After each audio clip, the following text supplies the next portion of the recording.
வணக்கம். பரபரப்பு மீடியாவின் செய்திகளுக்காக நான் ஹரிணி. ஈரானில் தரையடி அணு ஆலைகளை தாக்க அதிசக்தி வாய்ந்த விமான குண்டுகளை இதுவரை அமெரிக்கா கொடுக்கவில்லை. அதை அமெரிக்காவிடம் உள்ளன. ஏமனில் ஹவுதி இலக்குகள் மீது அந்த அதிசக்தி வாய்ந்த விமான குண்டுகளை அமெரிக்கா வீசியது. அமெரிக்காவிலிருந்து ஆயுதங்கள் இறக்குமதி செய்வதை சார்ந்திருப்பது பற்றிய கவலைகளை அதிகரித்து வருவதால் உள்நாட்டில் அதிக கனரக ஆயுதங்களை உருவாக்க இஸ்ரேல் மில்லியன் கணக்கான டாலரை முதலீடு செய்கிறது.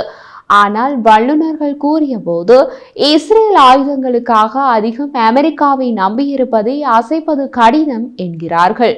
குறிப்பாக அமெரிக்க ஜனாதிபதியாக தேர்ந்தெடுக்கப்பட்ட டொனால்ட் ட்ரம்ப் மீண்டும் பதவிக்கு வரும்போது அவர் அதை விரும்ப மாட்டார். இருப்பினும் இஸ்ரேல் தமது முயற்சியை கைவிடவில்லை.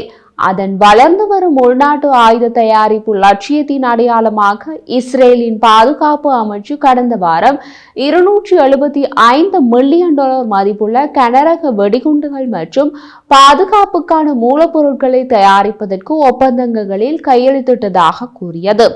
இது இஸ்ரேலின் ஏற்கனவே கணிசமான ஆயுத தொழிலுக்கு ஒரு முக்கிய கூடுதல் முயற்சி. அக்டோபர் 7, 2023 இஸ்ரேல் மீதான ஹமாஸ் தாக்குதலை தொடர்ந்து தொடங்கிய போரில் இஸ்ரேலிய விமானப்படை கனரக குண்டுகளை பயன்படுத்தியது.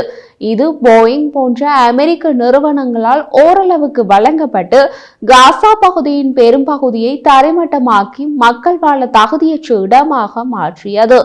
அதே நேரத்தில் காசா போர் ஹமாஸ் தொடங்கிய போர் என்பதால் இஸ்ரேலுக்கு பெரிதாக வெளிநாட்டு கண்டனங்கள் எழவில்லை. அந்த நடவடிக்கைகள் 40,000க்கும் அதிகமான பாலஸ்தீனிய மக்களை கொன்றுள்ளன என்கிறது காசா சுகாதார அமைச்சு. இந்த எண்ணிக்கையில் பாலஸ்தீனிய ஆயுத இயக்கத்தினரும் உள்ளடங்குகிறார்கள். காசாவை தரமட்டமாக்கிய அமெரிக்க தயாரிப்பு அழிவு வெடிப்பொருட்களை இஸ்ரேல் சிறப்பு ஆய்வுக்கு உட்படுத்தியுள்ளது. அமெரிக்கா உட்பட சில மேற்கத்திய நாடுகள் இஸ்ரேலுக்கான ஆயுத ஏற்றுமதியை குறைப்பதாக அச்சுறுத்தியுள்ளன. அந்த கனரக ஆயுதங்கள் பொதுமக்களுக்கு தீங்கு விளைவிக்கும் என்பது அவர்களது கோணம். இஸ்ரேலுக்கும் மிகப்பெரிய ஆயுத சப்ளையரான அமெரிக்காவில் காசாவில் பொதுமக்களுக்கு ஆபத்தை ஏற்படுத்தும் தாக்குதல்களில் அமெரிக்க ஆயுதங்கள் பயன்படுத்தப்படுவதாக நூற்றுக்கணக்கான அறிக்கைகள் ஜோ பைடன் நிர்வாகம் பெற்றுள்ளது. ஜோ பைடன் நிர்வாகம் பெருமளவில் அழிவுகளை ஏற்படுத்தும் ஆயுதங்கள் இஸ்ரேலுக்கு போவதை தாமதப்படுத்துகிறது, ஆனால் ரத்து செய்யவில்லை. 2000 பவுண்ட் வெடிகுண்டுகளின் சில ஏற்றுமதிகளை அமெரிக்கா தாமதப்படுத்தியதை அமெரிக்காவே ஒப்புக்கொண்டது. அப்படியான ஆயுதங்கள் தான் உள்கட்டமைப்புகளை தரைமட்டமாக்க முடியும். அமெரிக்க ஜனாதிபதி ஜோ பைடன் இஸ்ரேலுக்கு தொடர்ந்து ஆயுதங்களை அனுப்பியதாக தனது சொந்த கட்சியிலிருந்து கணிசமான பின்னடைவை எதிர்கொண்டார். அமெரிக்க செனட் சபை உறுப்பினர்கள் பெர்னி சாண்டர்ஸ் மற்றும் குறைந்த எண்ணிக்கையிலான ஜனநாயக கட்சியினர் நவம்பரில் இத்தகைய விற்பனையை தடுக்க பல முயற்சிகளை மேற்கொண்டனர். இது இஸ்ரேலுக்கு உசார் சிக்னலை அனுப்புகிறது. காசாவில் போர் மற்றும் பிற இணைக்கப்பட்ட மோதல்களுக்கு மத்தியில் இஸ்ரேலின் ஆயுத தொழிலுக்கு வர்த்தகம் வழங்க வருகிறது. 2024 ஏற்றுமதிகள் மற்றொரு சாதனையை எட்டும் என்று பரவலாக எதிர்பார்க்கப்படுகிறது.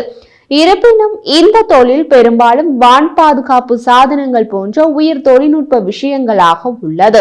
ஈரானின் தரையடி தளங்கள் மீதான தாக்குதல்களுக்கு தேவையான விமான குண்டுகளை அவர்கள் தயாரிக்கவில்லை.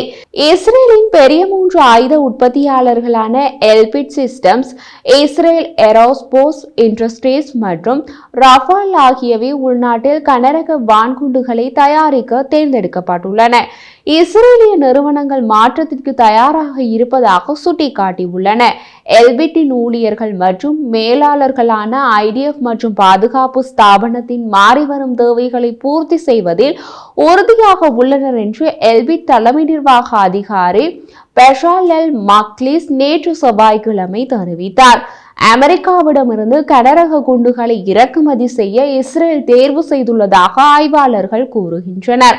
அது பாதிக்கு பாதிதான் உண்மை. இஸ்ரேல் சமீப காலம் வரை சில வெடிபொருட்களை முதன்மையாக லாபத்தை கருத்தில் கொண்டு உற்பத்தி செய்வதை தவிர்த்து வந்தது.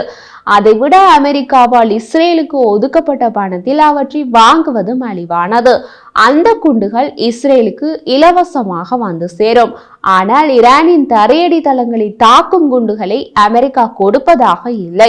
இஸ்ரேலுக்கு அதிகளவு அமெரிக்க ராணுவ நிதியுதவி மற்றும் அந்த நிதிகள் வெளியேற்றப்படுத்தப்படும் விதம் ஆகியவை முக்கிய காரணிகளாகும். இரண்டாம் உலக போருக்கு பின்னர் இஸ்ரேலுக்கான அமெரிக்க பாதுகாப்பு உதவி $200 பில்லியன் அதிகமாக இருப்பதால் அமெரிக்க இஸ்ரேலிய பாதுகாப்பின் முக்கிய நிதி ஆதரவாளராக இருந்து வருகிறது. இந்த நிதி உதவியின் பெரும் பகுதி வெளிநாட்டு ராணுவ நிதியளிப்பு என்ற FMF திட்டத்தின் கீழ் வருகிறது. FMF அமெரிக்க ராணுவ பொருட்கள் மற்றும் சேவைகளை வாங்க இஸ்ரேல் பயன்படுத்தும் மானியங்களை வழங்குகிறது. இதை வேறு விதமாக சொன்னால், இஸ்ரேலுக்கு ஆயுதங்களை அமெரிக்கா பணத்திற்கு விற்பனை செய்கிறது. ஆனால் அந்த பணத்தை அமெரிக்காவே FMF திட்டத்தின் கீழ் கொடுக்கிறது. இது உக்ரைனுக்கு அமெரிக்க ஆயுதங்கள் போவது போலதான். அது ஆயுத உதவி என்ற பெயரில் நடக்கிறது. இது ஆயுத விற்பனை என்ற பெயரில் நடக்கிறது. உக்ரைன் போர் தொடங்கிய போது ரஷ்ய ஆதரவு ஊடகங்கள் பல உக்ரைனுக்கு அமெரிக்க ஆயுதங்கள் கொடுப்பது கடன் அடிப்படையில் என்று கூறினார்கள். இப்போது அப்படியான பேச்சுக்கள் ஏதும் இல்லை. அந்த ஊடகங்களின் பழைய கூற்றுக்கள் அவர்களது அறிவீனமாக இருக்கலாம். அவர்களுக்கு FMS திட்டம் பற்றி தெரியாமலும் இருக்கலாம். ஆனால் அந்த ஊடகங்களை அந்த நாட்களில் நம்பியவர்களும் உள்ளார்கள். கடந்த காலத்தில் இஸ்ரேல் FMF திட்ட பணத்தில் கால் பகுதியை உள்நாட்டு உற்பத்திக்காக செலவழிக்க அமெரிக்காவால் அனுமதிக்கப்பட்டது. எல்பிட் உட்பட நிறுவனங்கள் FMS பணம் தங்களுக்கு தொடர்ந்து செல்ல அனுமதிக்க அமெரிக்க துணை நிறுவனங்களை அமைத்தன. தற்போதைய ஒப்பந்தம் 2026 காலாவதியான பின்னர் ட்ரம்ப் நிர்வாகம் கையெழுத்திடும் புதிய ஒப்பந்தம் FMF பணத்தை உள்நாட்டில் செலவிட அனுமதிக்குமா என்பது தெளிவாக தெரியவில்லை. முக்கிய பொருட்களின் இஸ்ரேலிய உள்நாட்டு உற்பத்தி எப்போது வேண்டுமானாலும் துரிதப்படுத்தப்படலாம் என்று சில ஆய்வாளர்கள் சந்தேகிக்கின்றனர்.